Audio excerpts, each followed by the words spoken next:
The difference between a horror score and a fantasy score isn't just the instrumentation. It's the psychology behind every chord choice that you make. I just finished my PDF cheat sheet scoring the screen, and I'm about to use it to show you the exact techniques that define 3 major film genres.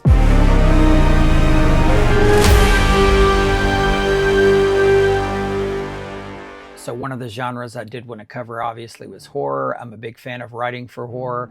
We've got our PDF pulled up here, our cheat sheet for the horror genre. You know, there are some specific things about the horror genre as far as what really makes a great horror cue. It's a lot about tension, using space, texture, and contrast to scare people, not really just volume and jump scares, but that contrast that comes from one extreme to the other. So in this example, we kind of use one of the common chord progressions that we've got in here, which one that I like to use quite a bit is the 1, flat 2, 1, 5. So minor 1, flat 2, minor 1, and then a major 5 chord. For this section, we really tried to kind of work on the core principles of horror. Horror techniques, you're going to have a lot of dark filtered EQs. There's a lot of sound design.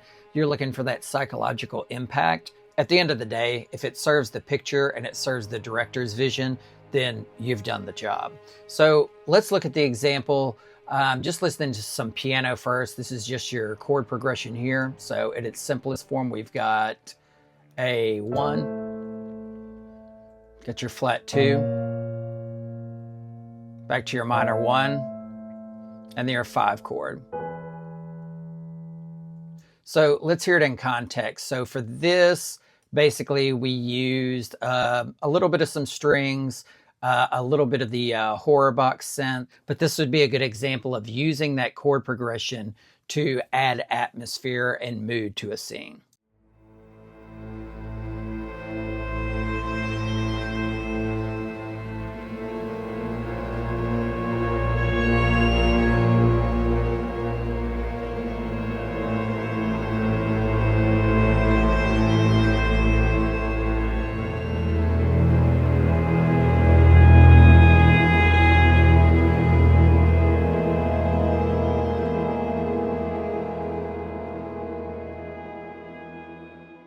Now for our fantasy section, a lot of times with fantasy music, you know, you might use, and it really depends. Fantasy music could be in a major key, a minor key. It depends on the mood, what you're going for. Is it something more mysterious? Is it something that you want a little bit more light and whimsical? This one you can see that I actually opted to go for a little bit more of a minor chord progression. That blend of major minor is something to kind of play off of and contrast with each other. With fantasy, you're going to use a lot of full orchestra, you know, your traditional strings, brass, woodwinds, things like that. There's a lot of use of open fifths, pedal tones, heroic cadences. So again, that's all outlined here. One of the most common ones that I found myself using is the 1-5 minor 6-4 progression. You know, when you're looking at references, you know, you're thinking things like Howard Shore, James Newton Howard. These are all really good examples of composers that just excel in that genre. With the production, I like to try and get this as much as possible in the actual writing of it, but you're looking for, you know, a really wide stereo image. Typically I'll use, you know, your more lush reverbs and things like that to kind of create that larger than life sound. But let's take a listen to just our chord progression. So we've got a C minor, an F, a D minor, and a G. So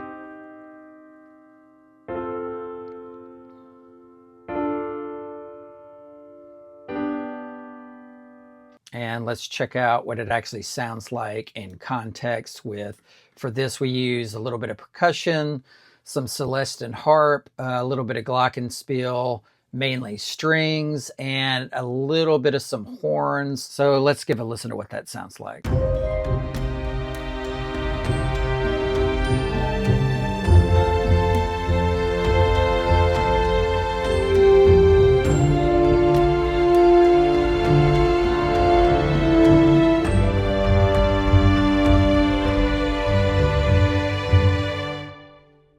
All right, so now we're going to look at one of the most common genres that I usually end up writing for, which is drama. To some degree, I usually end up finding some drama writing in almost every style of film that I've worked on to some degree, even if it's just for sparse parts. So it's really great to study drama writing style and kind of have that in your tool belt when it comes up in a film. What I do love about writing for drama is that you can incorporate a little bit more of your classical, maybe even jazz influenced chord progressions and harmony. You know, a lot of times you might have things that are more piano driven, more intimate strings. So I'm not usually with drama always looking for strings way in the background or covered up in reverb. Usually I'm wanting an ensemble or something a little bit closer. With the recording and production styles, like I said, we're looking for a little bit more intimate, kind of close recordings. You know, check that out with your different sample libraries as far as your mic positions, what options you have. So we basically go in between a C minor 9, an A major 7, an F minor 11, and a G sus 4. So here's what our progression sounds like.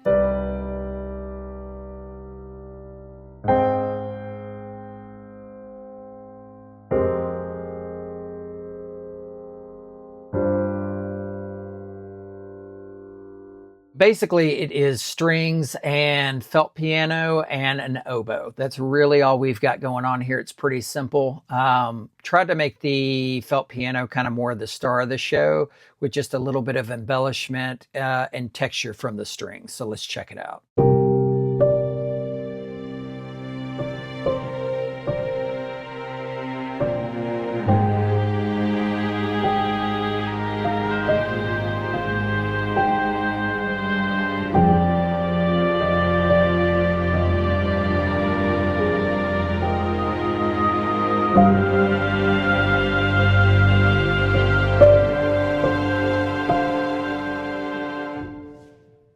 Scoring the Screen is available now. The link is down in the description. If this genre breakdown helped you understand the DNA of these different musical film styles, hit the like button and subscribe for more future composer tutorials. And if you've got any suggestions for any genre-specific tutorials that I might do in the future, leave a message in the comments and let me know what you might like to see.